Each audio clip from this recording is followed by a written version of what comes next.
Aadhaar card not proof of citizenship. Election Commission tells Supreme Court. Aadhaar card is not a proof of citizenship, the Election Commission of India told the Supreme Court on Thursday, 10th July, during the hearing of the petitions challenging the Special Intensive Revision, (SIR) of electoral rolls in Bihar. The petitioners question the ECI's exclusion of Aadhaar card and the voter card from the list of 11 documents specified by the ECI as citizenship documents for the enumeration of voters who were not present in the 2003 electoral roll. Senior advocate Gopal Sankar Narayanan, for one of the petitioners, pointed out that even though Aadhaar card is an acceptable document as per the Representation of Peoples Act, the ECI does not accept it for the Bihar SIR. The bench comprising Justice Sudhanshu Dhulia and Justice Joymalya Bagchi asked the ECI why Aadhaar was not acceptable. In response, Senior Advocate Rakesh Dwivedi, for the Election Commission of India, said, Aadhaar card cannot be used as proof of citizenship. Dwivedi added that Aadhaar card is only an authentication of one's identity and does not show citizenship. It only shows I am I and you are you, he said. He pointed out that Section 9 of the Aadhaar Act 2016 itself said that the Aadhaar number by itself was not a proof of citizenship or domicile. But citizenship is an issue to be determined not by the Election Commission of India, but by the MHA, Justice Dhulia said. We have powers under Article 326, the ECI counsel replied. The bench shot back saying that the ECI should have then started this exercise much earlier. Your decision, let us say, to disenfranchise the person who is already there on the electoral roll of 2025 would compel this individual to appeal against decision and go through this entire rigmarole and thereby be denied of his right to vote in the ensuing election. There is nothing wrong in you purging electoral rolls through an intensive exercise in order to see that non-citizens don't remain on the roll. But if you decide only a couple of months before a proposed election, Justice Bagchi observed. Source: Live Law. Aadhaar அட்டை குடியுரிமைக்கான ஆதாரம் அல்ல, தேர்தல் ஆணையம் உச்சநீதிமன்றத்தில் தெரிவித்துள்ளது. பீகாரில் வாக்காளர் பட்டியல்களின் சிறப்பு தீவிர திருத்தம் (SIR) எதிர்த்து தொடரப்பட்ட மனுக்கள் மீதான விசாரணையின் போது ஆதார் அட்டை குடியுரிமைக்கான ஆதாரம் அல்ல என்று இந்திய தேர்தல் ஆணையம் வியாழக்கிழமை, ஜூலை 10, உச்சநீதிமன்றத்தில் தெரிவித்துள்ளது. 2003 வாக்காளர் பட்டியலில் இல்லாத வாக்காளர்களை கணக்கிடுவதற்கான குடியுரிமை ஆவணங்களாக ECI குறிப்பிட்ட 11 ஆவணங்களின் பட்டியலில் இருந்து ஆதார் அட்டை மற்றும் வாக்காளர் அட்டையை ECI விலக்கியதை மனுதாரர்கள் கேள்வி எழுப்பினர். மனுதாரர்களில் ஒருவரின் சார்பாக மூத்த வழக்கறிஞர் கோபால் சங்கர் நாராயணன், மக்கள் பிரதிநிதித்துவ சட்டத்தின்படி ஆதார் அட்டை ஏற்றுக்கொள்ளத்தக்க ஆவணமாக இருந்தாலும் பீகாருக்கு ECI அதை ஏற்கவில்லை என்று சுட்டிக்காட்டினார். நீதிபதி சுதன்ஷு துலியா மற்றும் நீதிபதி ஜாய்மல்யா பாக்சி ஆகியோர் அடங்கிய அமர்வு ஆதார் ஏன் ஏற்றுக்கொள்ளப்படவில்லை என்று இடம் கேட்டது. இதற்கு பதிலளித்த இந்திய தேர்தல் ஆணையத்தின் மூத்த வழக்கறிஞர் ராகேஷ் திவேதி, ஆதார் அட்டையை குடியுரிமைக்கான சான்றாக பயன்படுத்த முடியாது என்றார். ஆதார் அட்டை என்பது ஒருவரின் அடையாளத்தை அங்கீகரிப்பது மட்டுமே என்றும் அது குடியுரிமையை காட்டாது என்றும் திவேதி மேலும் கூறினார்.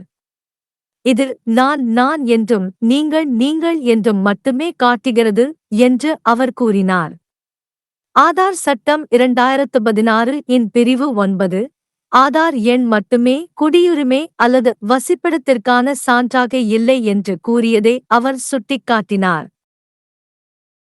ஆனால் குடியுரிமை என்பது இந்திய தேர்தல் ஆணையத்தால் அல்ல, உள்துறை அமைச்சகத்தால் தீர்மானிக்கப்பட வேண்டிய ஒரு பிரச்சினை என்று நீதிபதி துலியா கூறினார். பிரிவு 326 இன் கீழ் எங்களுக்கு அதிகாரங்கள் உள்ளன என்று இசிஐ வழக்கறிஞர் பதிலளித்தார். இசிஐ இந்த பயிற்சியை மிகவும் முன்னதாகவே தொடங்கியிருக்க வேண்டும் என்று பெஞ்ச் பதிலளித்தது. 2025ஆம் ஆண்டு வாக்காளர் பட்டியலில் ஏற்கனவே உள்ள ஒருவரின் வாக்குரிமையை நீக்குவது என்ற உங்கள் முடிவு, அந்த நபரை இந்த முடிவுக்கு எதிராக மேல்முறையீடு செய்ய கட்டாயப்படுத்தும், மேலும் இந்த முழு மோசடியையும் கடந்து, அதன் மூலம் அடுத்த தேர்தலில் அவரது வாக்களிக்கும் உரிமை மறுக்கப்படும். குடிமக்கள் அல்லாதவர்கள் அந்த பாத்திரத்தில் நீடிக்காமல் பார்த்துக் கொள்வதற்காக தீவிரமான பயிற்சி மூலம் வாக்காளர் பட்டியலை நீங்கள் சுத்திகரிப்பதில் எந்த தவறும் இல்லை. ஆனால் முன்மொழியப்பட்ட தேர்தலுக்கு சில மாதங்களுக்கு முன்பு நீங்கள் முடிவு செய்தால், நீதிபதி பாக்சி குறிப்பிட்டார். மூலம் लाइव लॉ। आधार कार्ड नागरिकता का प्रमाण नहीं, चुनाव आयोग ने सुप्रीम कोर्ट को बताया। आधार कार्ड नागरिकता का प्रमाण नहीं है, यह बात भारत के चुनाव आयोग ने गुरुवार 10 जुलाई को सुप्रीम कोर्ट को बताई। यह बात बिहार में मतदाता सूची के विशेष गहन पुनरीक्षण SIR को चुनौती देने वाली याचिकाओं पर सुनवाई के दौरान कही गई। याचिकाकर्ताओं ने उन 11 दस्तावेजों की सूची से आधार कार्ड और मतदाता पहचान पत्र को बाहर रखने पर सवाल उठाया, जिन्हें 2003 की मतदाता सूची में शामिल नहीं होने वाले मतदाताओं की गणना के लिए नागरिकता के दस्तावेज के रूप में चुनाव आयोग ने निर्दिष्ट किया था। एक याचिकाकर्ता की ओर से वरिष्ठ अधिवक्ता गोपाल शंकर नारायणन ने कहा कि यद्यपि आधार कार्ड जनप्रतिनिधित्व अधिनियम के अनुसार एक स्वीकार्य दस्तावेज है, फिर भी चुनाव आयोग बिहार SIR के लिए इसे स्वीकार नहीं करता है। न्यायमूर्ति सुधांशु धूलिया और न्यायमूर्ति जयमाल्या बागची की पीठ ने चुनाव आयोग से पूछा कि आधार स्वीकार्य क्यों नहीं है। जवाब में भारत निर्वाचन आयोग की ओर से वरिष्ठ अधिवक्ता राकेश द्विवेदी ने कहा, आधार कार्ड को नागरिकता के प्रमाण के रूप में इस्तेमाल नहीं किया जा सकता। द्विवेदी ने आगे कहा कि आधार कार्ड केवल पहचान का प्रमाण है और नागरिकता नहीं दर्शाता। उन्होंने कहा, यह केवल यह दर्शाता है कि मैं हूं और आप हैं।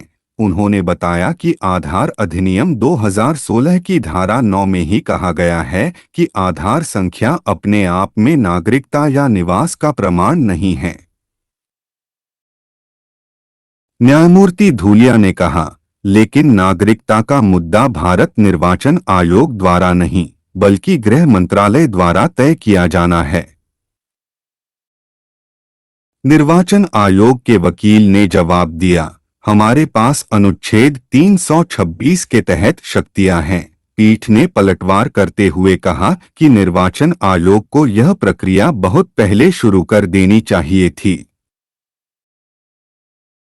मान लीजिए 2025 की मतदाता सूची में पहले से मौजूद व्यक्ति को मताधिकार से वंचित करने का आपका निर्णय उस व्यक्ति को इस निर्णय के विरुद्ध अपील करने और इस पूरी प्रक्रिया से गुजरने के लिए बाध्य करेगा और इस प्रकार आगामी चुनाव में उसके मतदान के अधिकार से वंचित कर दिया जाएगा। गैर नागरिकों को मतदाता सूची में न रहने देने के लिए गहन प्रक्रिया के माध्यम से मतदाता सूची को शुद्ध करने में कुछ भी गलत नहीं है। लेकिन अगर आप प्रस्तावित चुनाव से कुछ महीने पहले ही यह निर्णय लेते हैं, न्यायमूर्ति बागची ने कहा। स्रोत लाइव लॉ।